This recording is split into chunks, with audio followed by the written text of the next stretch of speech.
Civil defense officials in Cumberland have told newsmen that murder victims show evidence of having been partially devoured. Sometimes that is better. Afraid of the dark? No, afraid of what's in the dark. No! He got me, Charlie! He bit me! Deputies report that in some instances, only parts of a corpse have been removed.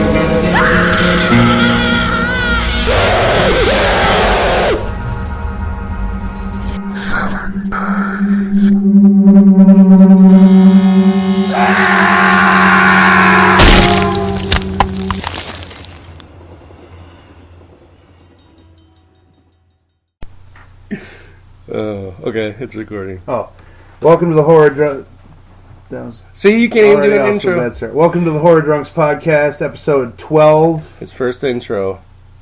Should be episode 13, but it's episode 12. Do you want me to defend myself, or do you want to explain? I guess I don't even really know. I just assumed that it was like the fault of the software or something. Not mine. It didn't save. But you didn't back up your files. No, I didn't. So also your fault. Oh, your fault. We both split the blame, me and my laptop. Yep, we're doing our sci-fi horror-themed episode this time.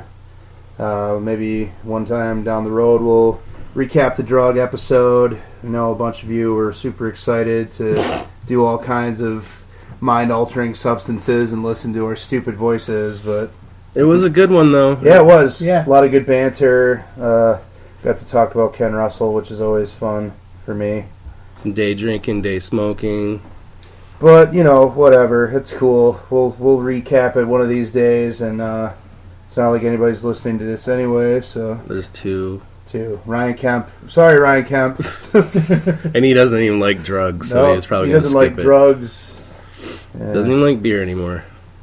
Alright, so I'll do the what have you been watching thing first this time since I have the talking pillow. And I'll just recap all the ones that we went through in the last episode since we missed out on all the awesome things that I watched with my great taste and my special eyes. I watched My Demon Lover. Yep. Great, fantastic, schlocky, 80s fucking like romantic horror comedy sort of thing. Mm-hmm. Fruit Burger. I watched that Kings of Cult, kind of like, not, you can't even call it a roundtable discussion because there's only two of them, but it's Corman and Charles Band just kind of back and forth about how they came up in the business. Rewatched Dagon, always fantastic, always great watch. Super underrated, especially when compared to Reanimator and From Beyond. Rewatched a Amicus anthology called Asylum. Anthology, spoiler alert. You know, because that's the... You don't have to explain to me. Shut up. I thought maybe I would, because, you keep calling yourself dumb. I don't know how dumb the dumb is. Oh, yeah, you gotta gauge my dumb. I'm testing your dumb boundaries. Watched Trauma's War, not very good. No. Filmed like a bunch of old grown men in the woods. Yeah, it's pretty much just the same scene over and over again of people shooting fake machine guns back and forth. I watched this really, really cool, erotic, sacrilegious, I think it's Filipino film called Silip Daughters of Eve for the second time. That was really great. French home invasion movie Them, rewatched that, good stuff. Howard the Duck. Mm-hmm. Awesome movie. Everybody who hasn't seen Howard the Duck should obviously watch it. And that guy is a pedophile. Jeffrey Jones. Yeah, yes. Jeffrey Jones. Which sucks because he's also an incredible actor. And it's a bummer. You gotta be able to separate an artist from their art. Bueller's Principle. Yep, that's the... I was just about to ask if it was that guy. Yeah, the dad from Beetlejuice. I did not know that he was a pedophile. He's fucking sick. Well, I mean, I don't even really know what all the charges were. I thought he just, got caught looking at kitty porn with Paul Rubens or something. Wow. That Paul Rubens thing, he got cleared of that. Oh. It was more? No, it was just art that he had. Oh. With naked kids in it. It wasn't on the internet. Right on. Okay. A couple episodes of Police Squad, the show that was the precursor to the Naked Gun series. They were directed by Joe Dante, one of which featured Dick Miller. Finally watched Last Shift. That was okay. It was a little bit overrated, though. I rewatched that Kurtzman movie, The Rage. That's a lot of fun. That Andrew Divoff Mad Scientist movie. I never saw it. With Aaron Brown. Lots of, Aaron Brown, Misty Monday. Lots of goopy effects in that one. A little bit too much CG, but still a fun watch. Watched Hammer's Hound of the Baskervilles for the first time. It's the only time I've ever seen anything Sherlock Holmes related that wasn't that Gene Wilder movie, The Adventures of Sherlock Holmes' Smarter Brother, that I've enjoyed. It was really good. Great performances by Cushing and Lee. Watched that movie that Angela Bettis directed with Lucky McKee in it, Roman. That was really, really, really good and kind of close to home. Yeah, hit a little close to home. Rewatched Puppet Master. Still a fun, entertaining watch, but the third one is always going to be the best. Yep. Have to agree there. I watched that Offspring movie that's based on Jack Ketchum's book, which was filmed in Michigan. Oh, I thought you were talking about the documentary of the band. Yeah, I'm a really big Offspring fan, after all. Really good 3-chord band. Bar chord. Yeah, but this movie is kind of like the prequel to The Woman. So if you like The Woman and you haven't seen Offspring, watch that. Watched Hammer's Curse of Frankenstein, which, as everyone knows, is the best adaptation of Mary Shelley's novel. Still have not seen that. It's unfortunate. It's really good. I mean, don't get me wrong. I love the Universal adaptation, but Christopher Lee's creature is far more terrifying and menacing. Cushing's Baron is, I mean, you can't really beat Peter Cushing in most instances. I rewatched VHS. I still stand in the same position on that, in that it's entertaining, but not great, and it's unfortunate that it has to be a found footage thing. Yeah, it's like, 'cause it has some good segments in it. Yeah, I mean, every segment has its merits, and especially like the last one at the end with like the haunted house. Mm-hmm. And I like the first one and the last one. Yeah, my favorites the so far. gargoyle one and the haunted house one.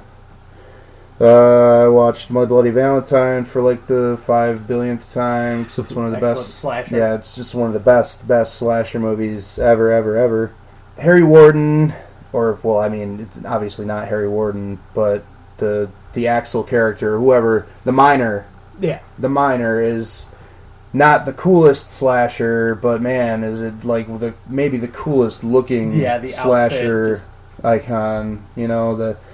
The mask and the pickaxe. There's a dude that goes to all the local horror cons that wears that costume, and he always looks really good. Yeah, he does a great job with his cosplay. I went and saw Phantasm, the 4K transfer in theaters. That was really good. They played Phantasm 2 right after it. Lucky nothing? What do you mean lucky? I drove to it and I paid for ticket admission. How is that lucky? But still, I just wish I could have seen it. Well, maybe the time off that you had. I didn't have that. I couldn't do it. And I rewatched Lord of Illusions, which is always good. Scott Bakula. Yeah, the one good thing that Scott Bakula ever did. Yeah. Fuck Quantum Leap. What have you been watching, Squat? I'll recap a couple of things from episode 12. I ended up watching the whole entire thing of the Crystal Lake memories. That was really informative on the whole Friday the 13th franchise. I think that was when I watched the whole season of Ash vs. Evil Dead again on Blu-ray. And I think that was all I basically watched that last episode. Did the second season of that start yet? It starts this Sunday. See, I was largely unimpressed with that first season, outside of most of Bruce Campbell's performance, so I'm not, too stoked on the second season. I didn't like the girl and the other dude, the kids that were with No, him. none of the other characters. They were all horrible. They were all horrible. I liked the guy that was with him, but it was just more. He was more like just goofy comic relief. But We don't need goofy comic relief. Right. Ash is already there. Yeah. Exactly. I'll say it was unnecessary. If anything, they need a straight man. Mm-hmm. Right? Because it was unnecessary because Bruce Campbell carried that. But yeah, I'm definitely looking forward to season 2 to see what they do with it. This past week and a half, I ended up watching the Black Christmas remake, which I'd never seen before, so I figured I'd give it a watch, and Yeah, that was actually pretty entertaining. Had some pretty good kills. I agree. Yeah, I mean, I'm not saying anything about the kills, but just coming straight from watching Bob Clark's probably like 20 times. Well, yeah, I mean, Going- Bob Clark is one of the most underrated and amazing directors. Two best Christmas movies ever made. I can't necessarily argue with that. Well, I can't stand Christmas Story? That's I mean, but it's still a good movie, though. Yeah, I hate that movie. Wow. You're fired. I never could get into that one. So I guess the biggest complaint that I have with Black Xmas is that it suffers from the same thing that Rob Zombie's remake of Halloween does, and that it tries to explain The backstory. Yeah, that's just not necessary. I forget that Billy Yeah, Billy. Billy was creepier when he was just some random dude calling on the phone, traumatizing, sorority sisters. Same Yeah, with- you didn't need the whole family origin of why he was the way he was. Yeah, but, same with Michael Myers. Yep. It's just better not knowing any of that shit. Yeah, but I'll say it was still entertaining for a first-time watch. It'll definitely be on my list of movies to watch during the Christmas holidays, just for something fun. Then I ended up watching We Are Still Here on Netflix. I like Barbara that one. Crampton was in that, and really good ghost story. Nice bloody effects. Yeah, lots of good gore. It was a nice. The gore slow burn, actually too. reminded me of like Fulci in a way. I don't know Yeah. why. Well, but- actually, because I listened to a interview with the director, and apparently he is a huge fan of House by the Cemetery, so he named a lot of the characters, their last names were based off the last names of House by the Cemetery characters. Oh, okay. Huh. So yeah, he was a big fan of that, so that's what he was kind of basing it off of. I don't. Yeah, I only watched that movie once, but I got a real Fulci feel from it for whatever reason. Yeah, I liked it because it was like a nice slow burn throughout the whole thing, and just really good story, good ghost story. I'll definitely be rewatching that one sometime down the road. Then I watched 10 Cloverfield Lane. If you haven't seen that movie yet, watch it. It's freaking amazing. Yeah, I love John Goodman's performance Oh, in it yeah. was phenomenal. it. Yeah. He's one of the best American actors ever, really. Call him John Greatman. Yeah, Yeah, because he 'cause- just did an awesome job. John Bestman. That's- Bunch of fucking amateurs. I said it before too, but it's very, very loosely based on Cloverfield, so don't go in expecting big monster movie type deal. This is something completely different. Mhm. It has like a loose tie into it, but it's just a great, great movie. Then I ended up finally watching Clown, even though I spoiled it for like that one podcast. yeah. Yeah, finally got the chance to sit down and watch it, and that's a really good movie. hmm I Probably was the quite best. shocked. Probably the best clown movie I can think of in a decade. I can't remember. Oh yeah, like in the more recent future movies, or most recent. Aside past. from Killer Clowns from Outer Space, That's name that- another that- good clown movie. Oh, name another good clown movie. Yeah, there's not really that many.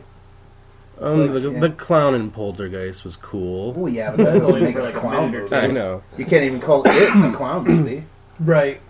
Yeah, he's a demon. I mean, I guess you could call it a clown movie if you wanted to cop out, but Yeah. And then Clown House. I can't even watch Let's not, that. yeah, let's not even get started on the- clown. Victor Salva with his fucking his little fucking That's who raped Corey Haim. problem. right. Yeah, I was saying then there's 31 too with clowns. Probably gonna but- make another Corey Haim joke later. Oh yeah, there we go. 31 and the House Thousand Corpses and all that.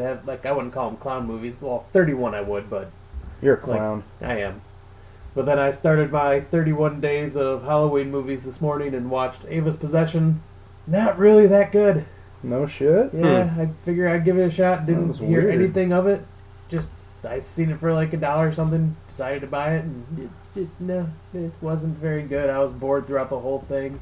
Like interesting concept because the concept basically is this girl's life after being possessed, like by this ghost. That she has to kind of like live her life afterwards, and like I thought it'd be kind of a cool concept, but it just fell flat. But yeah, that's basically all I've been watching. How about you, Ken?